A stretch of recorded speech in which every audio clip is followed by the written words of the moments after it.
What's up, guys? Welcome back to the channel. Look what decided to show up at my front door today. SC Project Exhaust.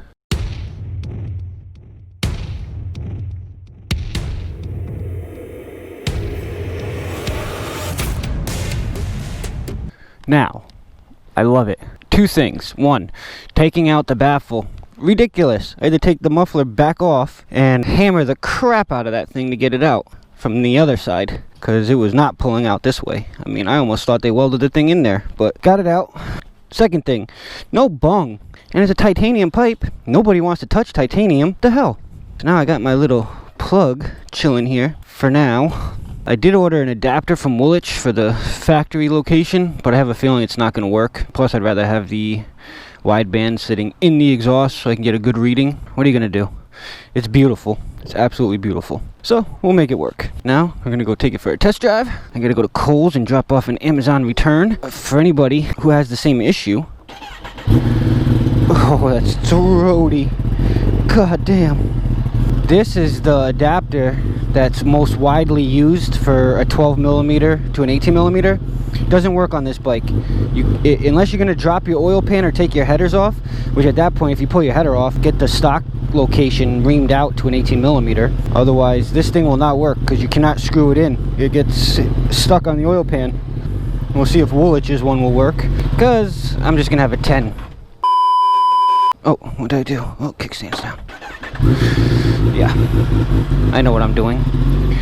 Total noob. Oh, this thing is throaty.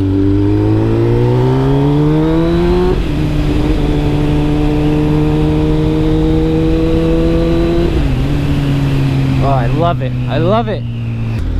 It's okay. Just pull out in front of me. Yeah, I absolutely love the way it sounds. It's like, it's not absurd, but it's definitely loud. Also got my tank pads on, which feel amazing.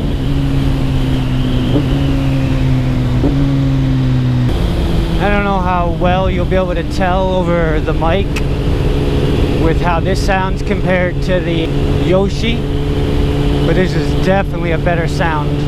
Definitely better.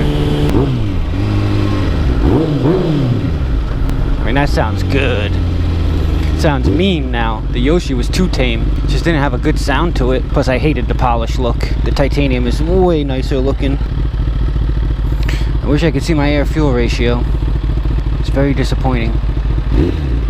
Okay, Kohl's is like a graveyard in here. Shh, be very quiet. Me too. Alright, we out of here.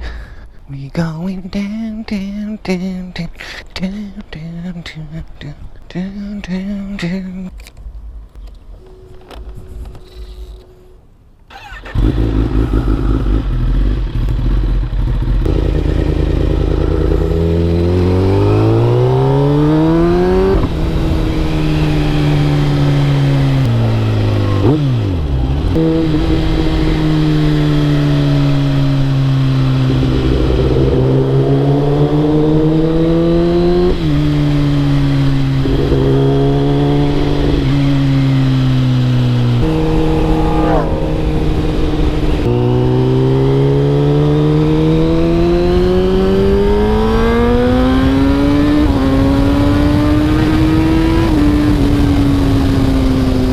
Baby.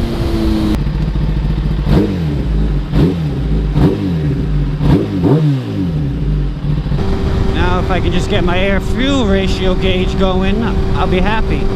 Should have the adapter tomorrow. And if that doesn't work, I did order a titanium bung as a backup, and I did find a place that can weld it in for me. So, thank God.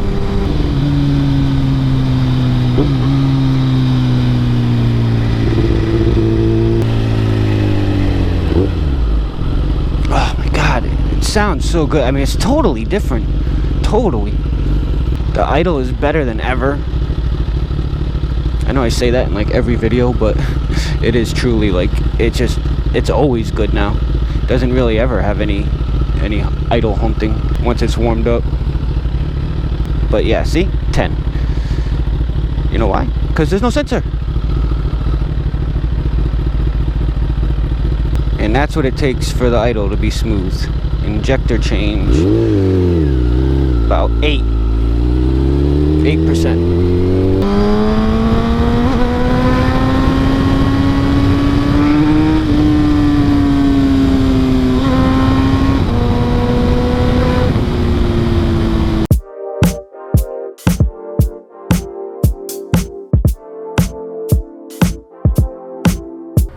Shelby power, only gas I use. Well, unless I'm in a pinch.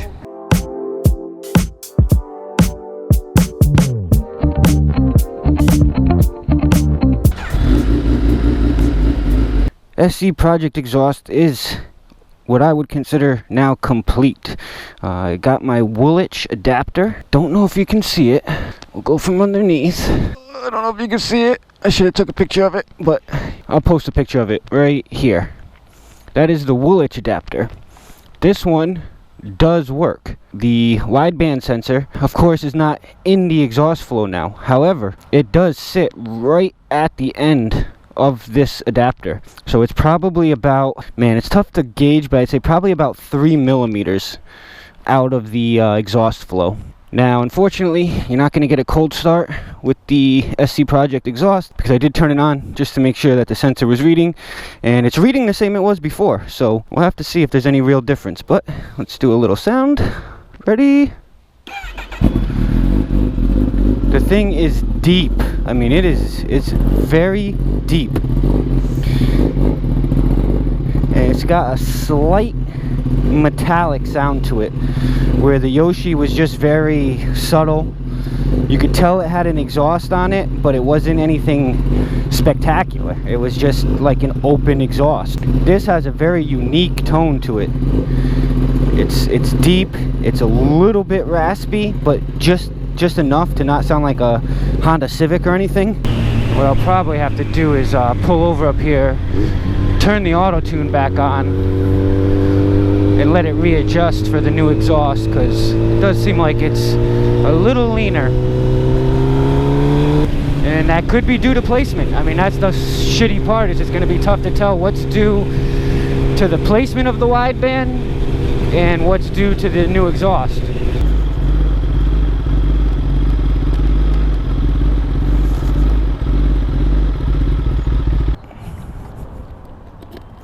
And flip the switch, and we're ready to go.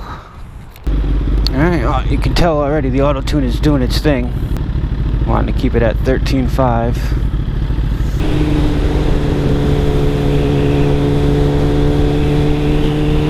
It's kind of funny because as soon as I put the exhaust on and took it out for a ride, I could just tell the bike was running different, like instantly. And my assumption was that it was running a little bit leaner than, you know, with that Yoshi map that the auto tune had made is what I was running in the Power Commander. And just riding it, you know, you ride a bike for a while, and when it rides different, you can kind of tell.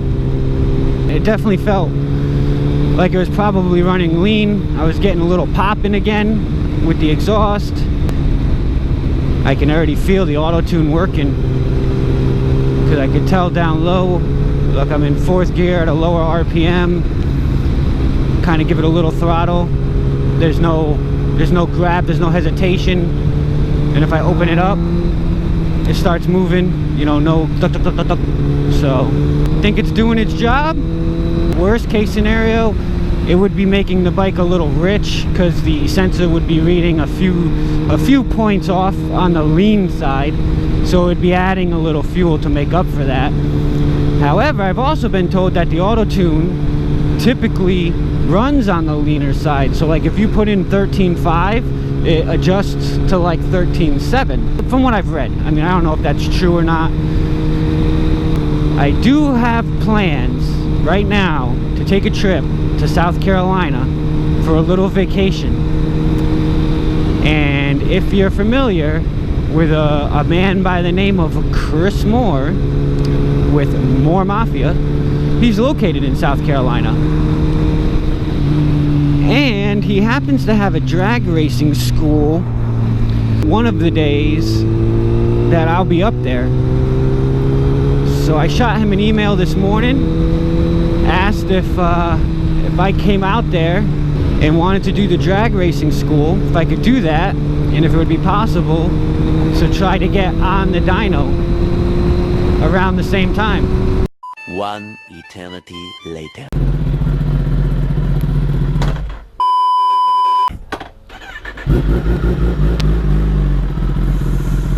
Oh, I do that every time I have the kickstand down. I always forget. So I was able to get a pretty decent auto-tune map in yesterday. This seems pretty decent anyway. I also received an email back from Chris Moore. So shout out to Chris for getting right back to me. And I'm pretty much ready to go. So September 3rd, should be in South Carolina. Get this thing on a dyno.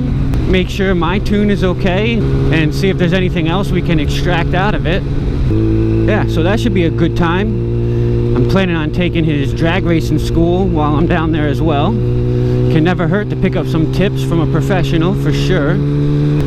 It's coming up on 2 months that I've owned this bike now. Done a lot of changes in 2 months.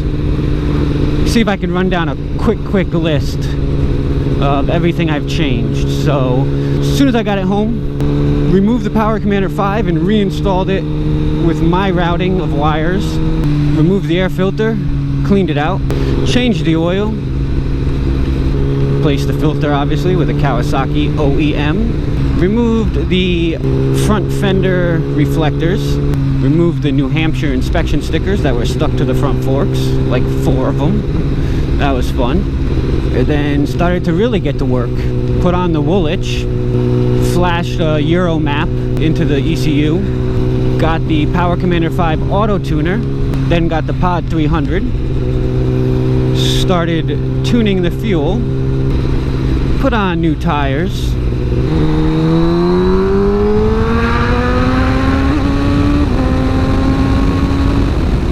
replaced the windshield with a dark tinted instead of blacked out, removed the rear blinkers and set up the integrated taillight, and modified the plate bracket so it sat a little bit nicer, removed the air box and heat wrapped it, got rid of all the emissions equipment, put on the Samco coolant hoses and replaced the coolant with engine ice, put on the SE carbon fiber fuel tank cover, put on the Tech Spec tank grips, installed crash protection from TST Industries, as well as the shorty levers, which I absolutely love these levers. Sometimes I'm not a fan of shorty levers, depends on the bike, how they sit, but honestly these levers are just the right length for me. They sit right where I can grab 2 fingers on the clutch, and then the brake levers, because of the Brembo perch, it sits out way further enough anyway.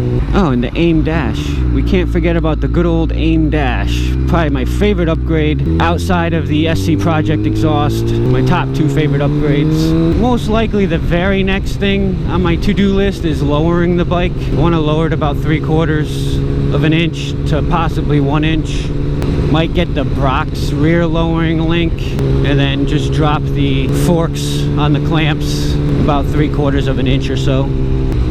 If anybody's looking into tires and the Pirelli Rosso 3s are on your list, I can highly recommend them. I absolutely love them for street. They've been great tires. For me, they seem to warm up pretty quickly. I got 35 in the front and 40 in the rear right now for the street, and they've been riding great, feel great, hook up great. My biggest complaints on the bike would be the rattly stabilizer, which doesn't even do anything anyway. The factory stabilizer does shit. I mean, I don't understand how Kawasaki couldn't have test drove these bikes and realized that the stock stabilizer is garbage. I mean, there's no way. I have heard that upgrading to the Öhlins race spec module will help out a lot, but it's like 300 bucks. So I don't know, you know, for an if it works, if it makes it better. So yeah, after almost 2 months of owning the bike, yes, it is everything I hoped it could be, even more. You know, a lot of times you really want something, you put it up on this pedestal, and then you get it, and then you're just not happy. Really wasn't the case with this bike. You know, it exceeded what I was hoping it was gonna do. One thing I didn't really expect was to put so much money into it, like right away. I, figured I'd spread it out over the course of a couple years of ownership, but then I sold the ZX6R and was like, you know what? Let's just do it. Get it done, then I can enjoy it. This Saturday, we got a bike meet going on in Norwich, so the next video should be a good one. Alright guys, so yes, the bike was everything I wanted it to be, plus more. Not really much I don't like about it. Just need to lower it, work on the clutch, get it on the dyno, get it 100% dialed in, and then enjoy it until I can get my Aprilia RSV4 1100 factory, which I'm still going to do. But the Aprilia I plan on just having as a all-around daily driver. That's kind of my thought process. So maybe next year, maybe the year after, I don't know. It's in the future, but I don't know when. So alright guys, thank you as always for tuning in, and until that next video, stay safe. Peace.